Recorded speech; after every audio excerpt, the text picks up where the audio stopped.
안녕하세요, 리치노마드입니다. 벌써 5월이 다 지나가고 6월이 시작됐네요. 여러분의 5월은 어떠셨습니까? 5월 주식시장 한번 살펴볼까 합니다. 5월은 코스피 같은 경우는 약 3%나 올랐고 코스닥도 1.7% 올랐습니다. S&P 500은 1% 올랐고 나스닥이 5.8%나 상승하는 어마어마한 위력을 보여줬습니다. 이게 뭐 다 아시다시피 엔비디아의 힘이 아니었던가 싶기도 하고요. 대신에 다우존스는 3.5% 마이너스가 됐는데요. 확실히 지금 이제 산업군에 따라서 이게 조금 흐름이 달리 나타나는 것 같습니다. 원래 뭐 셀인 메이 이래서 5월에는 주식을 팔고 떠나라는 격언이 있는데 올해는 좀 다른 것 같습니다. 뭔가 특히 이제 뭐 반도체와 우리나라 같은 경우는 이제 엔터주가 강세장을 뭐 이끌었던 것 같은데, 엔비디아의 2분기 가이던스가 정말 시장을 뜨겁게 만들었고, 이 AI 열풍이 앞으로 어떻게 될 것인지, 초미의 관심사가 되고 있는 그런 상황인 것 같습니다. 저는 이제 5월 달에 조금 뭐 팔고 사고 한 것들이 있었는데요. 일단은 이제 반도체가 좀 괜찮을 것 같아서 반도체 ETF의 비중을 좀 확대를 했습니다. 그동안 부실하던 이 소프트웨어 쪽이랑 화장품 ETF를 과감하게 손절하고 반도체 ETF로 갈아탔고요. 다음에 GOF 일부랑 뭐 대한항공, 대한유알 매도하면서 그걸로 엔비디아랑 ABR을 좀 추가 편입을 했습니다. 엔비디아를 가이던스 발표 전에 샀어야 되는데 그 다음에 사고 나서 산 다음에 빠지는 역시나 그런 기적을 맛봤는데, 기적이 아니라 뭐 늘 일어나는 일이죠. 제가 사면 빠지는. 하여튼 길게 보고서 좀 괜찮지 않을까 해서 샀고요. ABR은 바닥치고 올라오고 있는 것 같아서 좀 샀는데 어떻게 될지 좀 봐야 될 것 같습니다. 아직까지 마이너스인데 추가 편입한 건.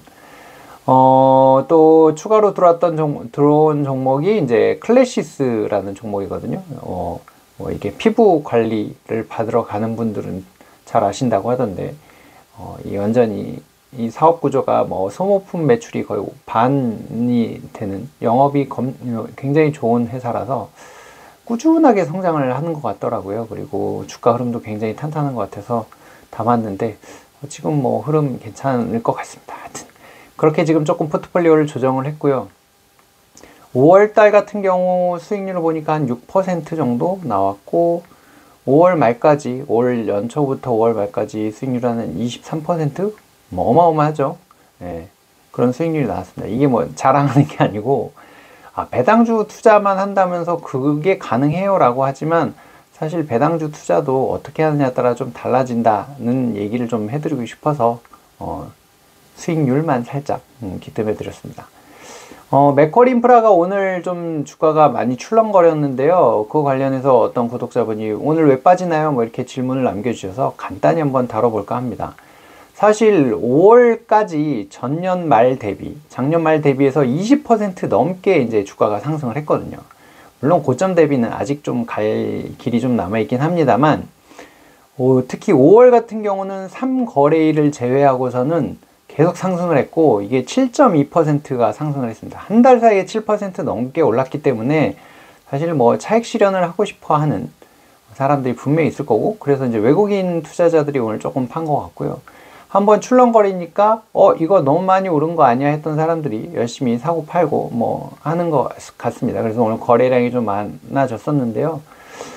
외국인들 이 오른쪽에 그래프 보시면 4월부터 그래도 조금씩 이게 담고 있는 모습이고, 근데 지금 이제 외국인 비중 자체가 이렇게 높지 않기 때문에 너무 외국인에 뭐 좌우될 필요는 없지만, 어찌됐든 지금 이렇게 막 물량이 막 많이 유통되는 주식이 아니잖아요. 이게 사서 모으시는 분들이 많기 때문에 조금 물량이 흔들리면은 주가가 좀 출렁출렁하는 그런 경향이 있습니다. 참고하시고요. 일단 많이 올랐기 때문에 좀 차익 실현을 하고 싶은 사람들이 많다. 그리고 지금 보시면 이 초록색 그 그래프가 개인이거든요. 개인들은 열심히 팔고 있습니다. 이제 주가 올라오니까. 저 드디어 이제 양전했어요. 뭐 이런 글들, 종목 토론방에 많이 있던데, 플러스 됐다고 팔아버리시는 분들도 좀 계실 거고, 하여튼 뭐 그렇습니다. 근데 이제 지금 최근에 주가 흐름에 또 좋은 영향을 미칠 수 있는 뭐 요소가 있다라는 기사가 나왔습니다. 이건 사실 뭐 한 10%만 기다만 들으면 될까 말까 하는 얘기인 것 같긴 하지만, 그래도 이런 것도 있더라라는 거 말씀드리려고 하는데요. 삼성증권에 이제 맥쿼리 인프라 분리계좌 개설 재개되었다고 지난번에 말씀드렸는데, 이제 삼성증권의 고객 중에 이제 고액자산가 분들이 좀 많다고 하더라고요. 이제 그렇다 보니까 주가 상승에 영향을 좀 줄 수 있다라는 기사가 나왔습니다. 21년도에도 이제 이 계좌가 출시가 돼서 21년 이제 뭐 가입하고 뭐 22년에 이제 쭉 갖고 가셨던 분들이 있는데, 21년에 계좌 출시한 이후에 21년 하반기에 주가가 급등세를 보였다, 뭐 이제 이런 식의 기사를 냈거든요. 근데 사실 21년은 그 20년에 막 그 1400에서 3000포인트까지 올라갈 때 맥쿼리 인프라는 못 가고 있었거든요. 이제 그 이후에 어떻게 보면 갭을 메우는 과정이었고, 돈이 워낙 많이 풀렸으니까 이제 그때 올라간 영향이 더 크긴 했겠지만, 어찌됐든 고액 자산가일수록 뭔가 세금에 더 예민하게 반응할 수밖에 없는 상황이라는 거는 감안을 해볼 필요는 있겠다. 일단 이제 이렇게 이 고액 자산가들이 한 1억씩 턱턱 넣어놓을 수 있는 계좌가 분리과세가 된다고 하니 뭐 좀 투자를 하지 않을까 하는 이제 기대에 섞인 기사가 나오긴 했습니다. 최근에 이제 거래원 이렇게 보면은 삼성증권의 매수가 조금 뭐 다른 데보다 많은 것 같긴 한데, 이게 평소랑 비교를 안 해봐서 잘 모르겠습니다. 한번 여러분도 보시고요, 매일매일. 6월 달에 이제 만기가 되는 1000억 정도 지금 회사채를 이제 차환을 해야 됩니다. 이제 갚고 다시 뭐 대출을 그러니까 채권을 다시 발행하는 리파이낸싱을 해야 되는데, 이제 금리가 그동안에 많이 올라왔기 때문에 금리가 아마 100bp 정도 상승을 하더라도 주당 배당금의 영향은 0.3%에 불과할 거다라는 이제 뭐 분석이 나왔습니다. 그리고 현재 차입 비율이 이제 19%밖에 되지 않기 때문에 이렇게 뭐 금리가 올라간다 그래서 이익이 막 기하급수적으로 떨어지고 뭐 이런 수준은 아니고, 지금 이제 또 차환을 해야 되는 것도 그렇게 막 양이 많은 게 아니니까 크게 문제는 없을 거다라는 얘기인데, 뭐 좀 참고를 하시고요. 지금 이제 향후의 주가 흐름이 어떻게 될지 굉장히 궁금해 하실 거고, 저도 사실 뭐 궁금합니다. 그래서 지금 이제 차트를 한번 쭉 봤는데요. 뭐 여러 가지 밑에 보조지표도 보고, 중간에 이 색깔 칠해진 거는 지금 매물대거든요. 근데 단단하게 가장 큰 매물대였던 이 12,500원대를 잘 뚫고 올라갔어요. 올라갔고, 그 위쪽에는 지금 매물대가 그렇게 두껍지는 않거든요.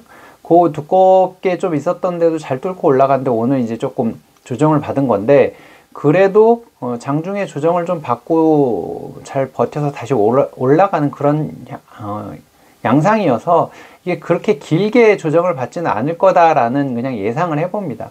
지금 이 매물대를 보면은 한 13,800원대까지는 그래도 좀 갈 수 있을 것 같거든요. 뭐 며칠 조정을 받다가. 그 이후에 이제 뭐 14,000원대 가면 또 여기에, 보시다시피 매물대가 많기 때문에 14,000원을 뚫고 가는 거는 좀 험난해 보이긴 하지만, 그 전까지는 그래도 좀 갈 수 있지 않을까 하는 예상을 좀 해봅니다. 아까 이제 뭐 삼성증권의 고액자산가들이 밀어 올려주면은 확 뚫고 갈 수도 있겠지만, 그건 좀 봐야 될 것 같고요. 일단 이 고액자산가들이 이제 분리과세 혜택을 받으려면 사실 이제 6월 말에 배당락 되기 전에 사야 되잖아요. 그러니까 6월 달까지의 주가 흐름에는 그 말이 정말 사실이라면 조금 영향을 줄 수 있을 것 같고, 그래서 6월 말까지는 좀 올라갈 수 있지 않을까, 조심스럽게 희망 섞인 뭐 이제 그런 분석을 해봅니다. 분석 아닌 예상을 해봅니다. 근데 이제 뭐 워낙 급등을 했기 때문에 조금 조정은 받을 것 같아요. 뭐 이번 주 다음 주 정도까지는 그럴 수도 있는데, 그것도 뭐 어떻게 될지 아무도 모르니까 그냥 그런가 보다 하시면 될 것 같고요. 이제 맥쿼리 투자하시다 보면은 이거 배당 받는 게 나은가요? 라고 질문을 하시는 분들이 있어요. 이거 뭐 세금 내고 뭐하고 오히려 빠지면 사는 게 낫잖아요? 라고 하시거든요. 일단 뭐 주가 흐름은 앞서서 말씀드렸던 대로 이제 조금 6월 말까지 더 상승할 것 같고, 13,800원 정도까지는 그래도 쭉 갈 것 같긴 한데, 이제 배당락이 있기는 하지만 배당락 이후에 주가 흐름을 예상하는 게 쉽지 않습니다. 저도 이거 꽤 오랜 기간 투자를 했지만 늘 한번 테스트를 해보거든요. 요게 6월 중순까지 올라갔다가 그 이후에 빠지니까 요때 팔아서 다시 좀 빠지면은 주식 수를 늘리고 몇 번 시도했는데 다 실패했습니다. 어쩌면 그렇게 매번 제 예상하고 달리가는지. 그래서 그걸 맞출 자신이 있으신 분들은 그렇게 하시는데 사실 쉽지 않거든요. 어떨 때는 진짜 뭐 이렇게 흐름이 좋을 때는 배당락 딱 나오면은 그날 다 회복하는 경우도 있었고요. 뭐 한 2, 3일 만에 다 회복하는 경우도 있었고, 또 어떨 때는 뭐 한 달, 두 달 이렇게 질질질 끌다가 회복한 경우도 있고, 이게 가지 뭐 상황들이 나오기 때문에 그걸 예상을 할 수가 없어요, 사실. 그래서 그 부분은 너무 고민하지 마시고, 그냥 뭐 내가 그 금융소득 종합과세에 간당간당해서 이걸 받아야 되나 말아야 되나 이런 고민을 하시는 분이 아니라면 그냥 갖고 가시는 게 낫지 않을까 하는 게 제 경험에서 나온 얘기니까 그냥 참고만 하시면 될 것 같습니다. 하여튼 올해는 작년보다는 그래도 확실히 나은 흐름이어서 좀 괜찮은 것 같고, 어찌됐든 지금 엔비디아가 촉발시킨 이 AI 열풍 때문에 반도체 쪽에 좀 힘이 집중되는 것 같고, 미국도 나스닥 쪽에 빅테크 기업들로만 지금 좀 집중되는 현상들이 있거든요. 오늘 뭐 부채 한도 협상 하원 뭐 통과했다고는 하는데, 이제 좀 뭔가 시끄러운 것들은 정리가 되기는 하지만, 그렇다고 뭐 금리가 인하되는 것도 아니고, 뭐 여러 가지 불확실성도 있고, 경기 침체에 대한 얘기도 있고, 뭐 계속 뭐 상존하는 것들이 있기 때문에, 당분간은 좀 갈론만 가는 그런 장세가 되지 않을까 싶어서 잘 대응을 해야 되지 않을까 싶습니다. 뭐 여러분도 잘 대응하셔서 올해는 조금 달콤한 결실을 맺기를 기원하겠습니다. 오늘은 여기서 마치겠습니다. 고맙습니다.